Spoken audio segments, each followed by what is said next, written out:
জয় যিশু।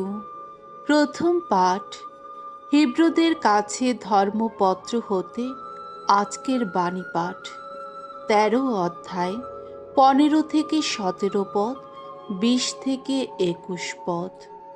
এই যে শান্তি বিধাতা ঈশ্বর যিশুকে মৃতদের মধ্য থেকে আবার ঊর্ধ্বে তুলে এনেছেন, তিনি যেন সমস্ত সদ্গুণে তোমাদের যেন মণ্ডিত করে তুলেন।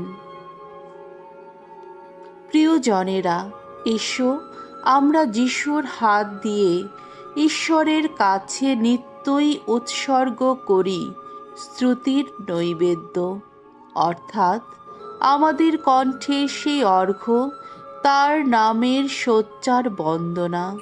তাছাড়া অন্যের উপকার করতে এবং নিজের যা কিছু আছে তা অন্যের সঙ্গে ভাগ করে নিতেও তোমরা কখনো ভুলে যেও না, কারণ এমন নৈবেদ্য উৎসর্গ করলেই তো ঈশ্বর তুষ্ট হন। তোমাদের ধর্ম নেতাদের কথা তোমরা সর্বদাই মেনে চলো, তাদের প্রতি অনুগত থাকো, কারণ ঈশ্বরকে হিসাব দিতে হবে জেনে তারা যে তোমাদের আত্মার সুরক্ষার ব্যাপারে চির সজাগ থাকেন। দেখো, তারা যেন তাদের এই কাজ দুঃখের সঙ্গে নয়, বরং আনন্দের সঙ্গেই করতে পারেন। তা না হলে তোমাদেরই যে তাতে ক্ষতি হবে।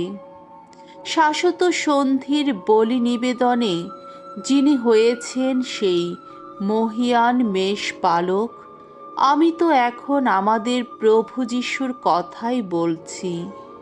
শান্তি বিধাতা ঈশ্বর তাকে মৃতদের মধ্য থেকে আবার ঊর্ধ্বে তুলে এনেছেন। আমি প্রার্থনা করছি সেই স্বয়ং ঈশ্বর সমস্ত সদ্গুণে তোমাদের যেন মণ্ডিত করে তুলেন, যাতে তোমরা তার ইচ্ছা পালন করতে পারো।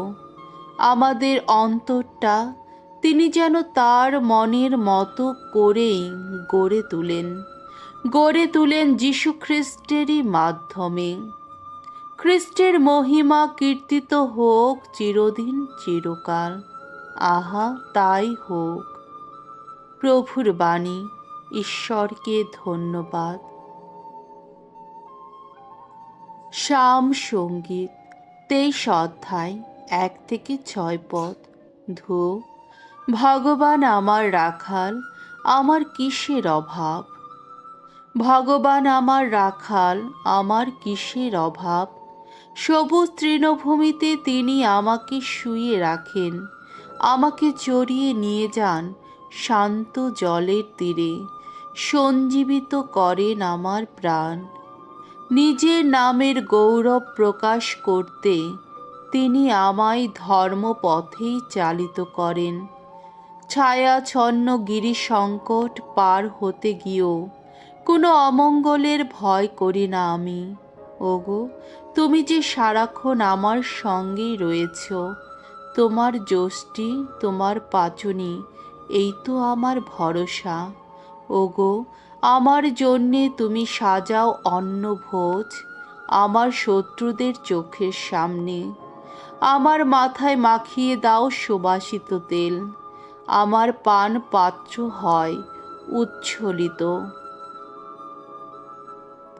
আমার সারাটা দিন ধরে তোমার কল্যাণী করুণা আমার নিত্য সঙ্গী হবে। ভগবানের গৃহে বাস করব আমি, জীবিত থাকব যতদিন। বাণী বন্দনা। জয় জয় প্রভুর জয়। আমার মেষগুলি আমার কথা শুনে, তাদের আমি জানি, আর তারা আমার সঙ্গে সঙ্গে চলে। জয় জয় প্রভুর জয়।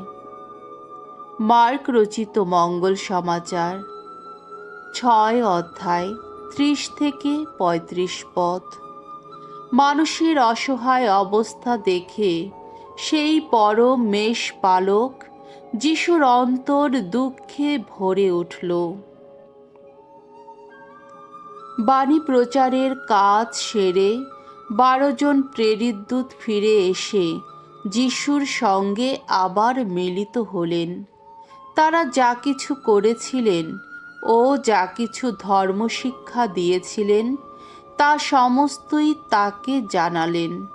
যিশু তাদের বললেন, তোমরা এখন কোনো নির্জন স্থানে গিয়ে নিরিবিলিতে আমার সঙ্গে কিছুদিন থাকো, বিশ্রাম নাও। কারণ এত লোক তাদের কাছে আসা যাওয়া করত যে তারা খাওয়ার সময় পর্যন্ত পেতেন না। তাই তারা সেখান থেকে নৌকো করে এমন একটি নির্জন জায়গায় রওনা হলেন যেখানে তারা একটু নিরিবিলিতে থাকতে পারবেন। কিন্তু লোকেরা তাদের যেতে দেখল, অনেকে তাদের চিনতেও পারল। তারা তখন সেখানকার সমস্ত শহর থেকে হাঁটা পথে সেই জায়গার দিকে ছুটল আর তাদের আগেই সেখানে পৌঁছে গেল। ফলে নৌকো থেকে নেমে যিশু দেখতে পেলেন সামনে বহু লোকের ভিড়। তাদের জন্যে তার কেমন দুঃখ হলো, কারণ তারা যেন পালকবিহীন মেষেরই মতো। তাই তিনি অনেক বিষয়ে তাদের উপদেশ দিতে লাগলেন। প্রভুর মঙ্গলময় বাণী। খ্রিস্ট প্রভু তোমার প্রশংসা হোক।